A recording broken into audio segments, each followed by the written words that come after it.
Rarely has a game really sold me on its passion and exuberance for the sport that they're trying to portray and clearly love than Formula Legends. It's really pouring out of every pore and every fibre of being of this game. The idea is to take open world racing styled by Formula One from the 1960s through to the 2020s, offering different cars and teams and drivers, mockumentary renamed to make it off-brand but hilarious in the process, to then take on different versions of the same track through different areas of historic, then classic, then modern. And so there are 14 circuits, but actually different variations of them, which make up for a mighty package as you go along, with different cars handling differently through different eras, and even the technology that's available changing throughout. For instance, you won't get turbo boost or the wing reduction system, which is essentially DRS. They don't appear until the appropriate eras where they were introduced into modern day Formula One racing.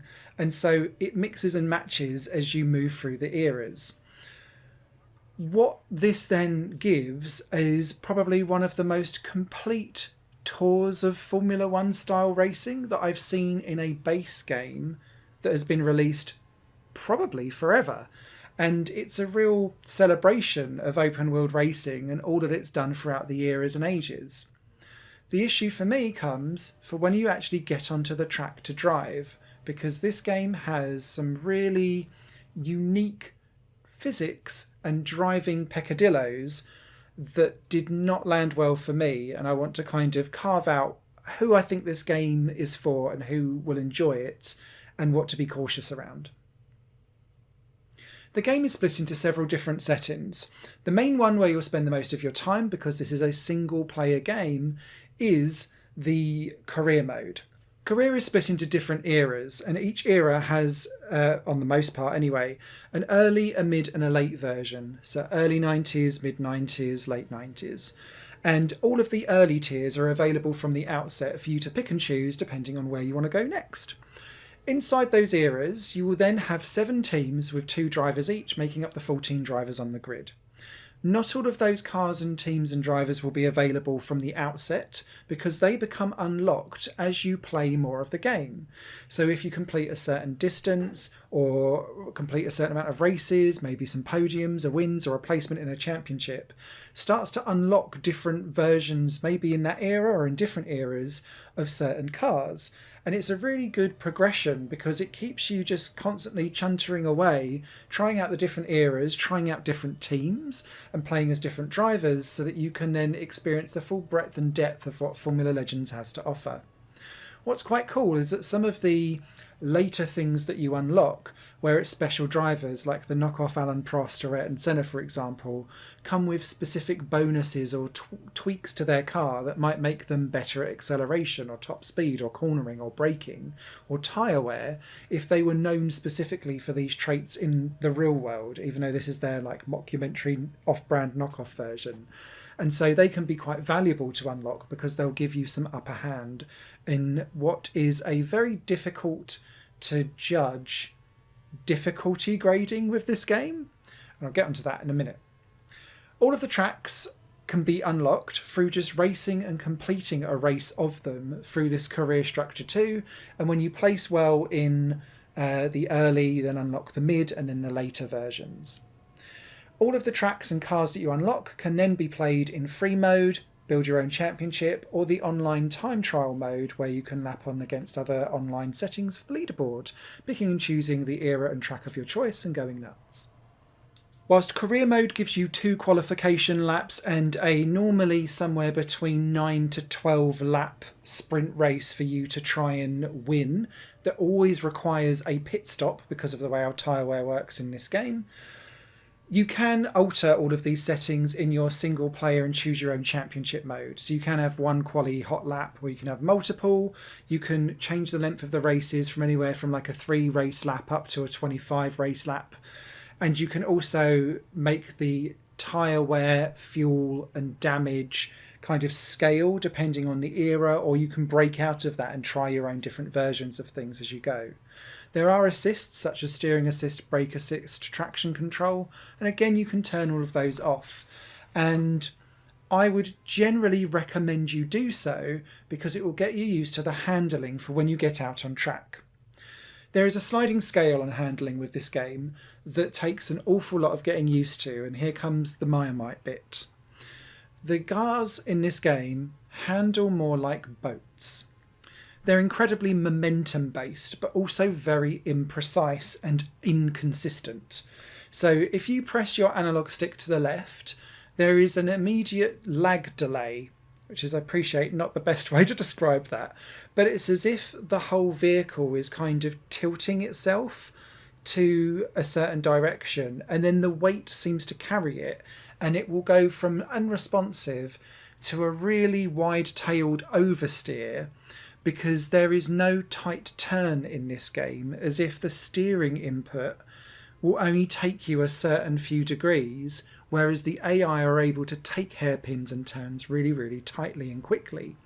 And it really feels like the AI has a different set of physics to you, no matter which era of car you're in, because where you can't take hairpins nearly as quickly as they can, they then can't take wide, long corners fast as you can. You can go flat out and take some of the banked curves on the Nordschleife, or some of the quicker corners on the knockoff Silverstone, like much quicker and better. Suzuka's another one for this, or the not Suzuka version. And you can bomb around those courses really, really quickly, and they can't. And so what that means is that you've got this really imprecise trade-off of them smashing you out of the way at the not La Source hairpin at the Ardennes forest, but then you get them at Le Com because you can go round the outside and like do a wall of death, and they can't. And so you have this weird kind of meeting in the middle of AI versus you, and you keep smashing into each other and causing problems. And so much of that is down to the fact that the yaw of your steering takes ages to get going, but then by the time you then let go, it's almost too late, because the car will keep turning afterwards and keep going hard as if it's saying, no, no, you're still pressing and it's still going. And this makes every corner really imprecise. Sometimes it's easier to go proper old school and just nudge controllers around and just like tap, tap, tap, tap, tap, and that gives you a better input. But then it looks atrocious and you never feel truly in control, and it never feels fluid. This dials out slightly as you go through the ages of car, and definitely the more modern 2010s, 2020 cars are a little bit more pointy and responsive, but the same problems persist. And when the AI treats the corners very differently, you keep meeting in the middle, which then brings me to AI and collision detection. When you hit, the AI will largely keep going and continue on regardless, and you'll end up either facing the barriers because you've then bounced off but they haven't, or you end up interlocked with wheels because they have no wherewithal to turn out from something, and you'll get stuck together and end up both careening into the barriers at like 20 miles an hour, unable to untangle yourselves. It's deeply frustrating, and one of the quirks of Formula Legends is that there's no flashback option, and actually I quite commend that, to be honest, as a gameplay design decision.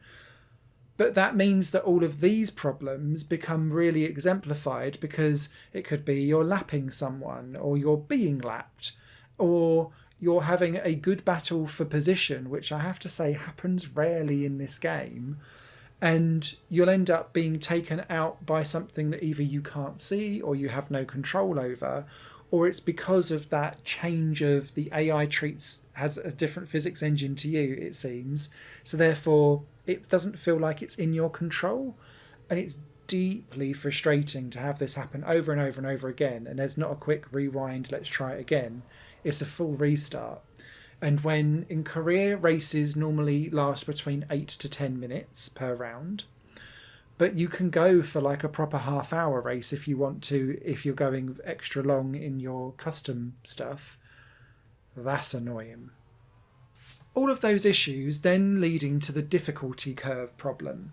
There's 3 difficulties, easy, medium and hard, in this game, but they're so spread out because of the AI physics engine and the way how they go racing, is that If you stay on easy, all the courses you're like 5 seconds a lap faster on until you get to not Monaco, and then you're struggling to beat them on the best day possible. But then you get to medium, and maybe they're now only 2 seconds slower than you, but then it gets to one of the tracks where there's lots of tighter corners and they're 2 seconds faster than you. And there's no kind of consistency about how well they all race, and they race as a pack. So you're either with them or you're well ahead or way behind. And then when it gets to hard, they're miles ahead, but then you get to say not Monza and you're still 3 seconds ahead because they can't take any of those corners properly. So that needs some balancing, but it also feels to me like it needs 5 difficulties so that you've got somewhere in the middle to help you be within a second, give or take, of AI however you are playing, because you'll either be 2 seconds ahead, 2 seconds behind, and that will change track dependency depending on how many hairpins or long corners there are. The last thing I'll say about handling an AI model specifically is around tyre wear. And this is because as soon as you drop below 50% tyre wear, if you just floor the throttle and the brake as you've done previously, you will just spin out on acceleration. And so you have to start feathering the throttle. And I think this is a really good addition because it makes you more mindful of your tyre wear. The problem is that the AI, again, don't seem to have this problem, and they don't seem to mimic real-world behaviour either. I've had drivers on soft tyres be able to get to lap 8 out of 10 before pitting, whereas I have to pit on lap 3 or 4 because I'm already down to like 30%. And there's nothing you can really do to change much of the tyre wear usage, and certainly not by that much. Whereas if you go in the hard tyres, you do well to get to lap 7, but they're kind of then doing a hard tyre set on lap 3. And so there's some weird stuff going on with the tyre rates for the AI that just kind of needs to be fixed. Flipping to the more positive side of things, this game does have dynamic weather. And it will change from wet to dry and dry to wet. Sometimes it does flag up that what one weather is in the menu versus what you actually get in reality is not the same. But what it does do is flag it really quickly. There are some graphical issues as the world changes to suit. And this is all about you getting really low poly, low quality, big blocky bits of the environment around you as it changes from dry to wet. It needs to have some quality transitioning going on. The other thing I'll say is that wet weather racing doesn't feel very much different to dry weather racing, but if you are on the wrong tyres, you will again spin off or just lose an incredible amount of tyre wear. So it's there. It does what it says on a tin to full strategy change, but the actual moment-to-moment racing and gameplay doesn't feel particularly much different between wet and dry. I feel like I've really dumped a very heavy weight to try and explain how the physics and the driving felt for me and how I've not been able to connect with it in a really comfortable way. This might not be nearly as much of an issue for other people, and that's why I wanted to go into so much detail about what works and what doesn't work for me. There are quite a few things that do work for me. One of those is the pit stop minigame. I do love the fact that you can press and hold buttons for refueling or fixing damage whilst pressing some buttons to fix some tyres, and then clicking in with the analog sticks to then get out and away from a pit stop. It turns it from a passive experience to a more active one, and I'm all for that. I'm also really excited that this game is moddable, and the developers have put out a basic starter guide to help people replace team names, driver names, track names, sponsor logos, car liveries, and helmet designs. So if you want to swap in and out different teams for yourselves, there are the tools there for you to do it. And because it looks relatively straightforward and simple in terms of like R-Factor 1 style of switching out of stuff, or like GP2 edit with on steroids, showing my age with that reference probably, but this feels very doable, and I think it won't take much for a modding community to get behind this, and this game already provides tons of value for money. This just exemplifies that and really gives it longevity in a way that makes me go, ooh, I'm quite excited to see where the future of this game goes. Which leads me to my conclusion, I guess. I'm excited for this game. I love the passion and enthusiasm it has for our sport that I love and adore myself, and I can see so much of it seeping through. From the online time trials that work a treat, to the different visual filters, to the different OSD displays, to the funny names, to the different technology, to the fact that it's great to see tracks change and evolve through the different eras that you can then drop into photo mode and take some quite nifty shots on, to the fact that tyres will explode if you don't go into the pits and you will limp around looking very, very damaged. The fact that you can turn damage all the way up to quite heavy, and after a few cuts into the barriers you will be limping back to the pits too for repairs. All of that, love, chef's kiss. It just desperately needs something done with that handling model to make it consistent. Remember, there's no online or local multiplayer here, so the single player experience is all there is, and it has to be consistent from the AI to the handling to the way how weather effects work to graphical display. It's lacking that finesse, and once that gets fixed, if it gets fixed, then I will give this game a full hearty 2 thumbs up recommendation, because their foundations here are fantastic, but it does need some more time in the oven, in my personal opinion. Written review over on highplanegames.com. I will be doing more videos of this game because there is still some greatness in here to be found. If you've got any questions, leave them down below and I'll do my best to answer them for you.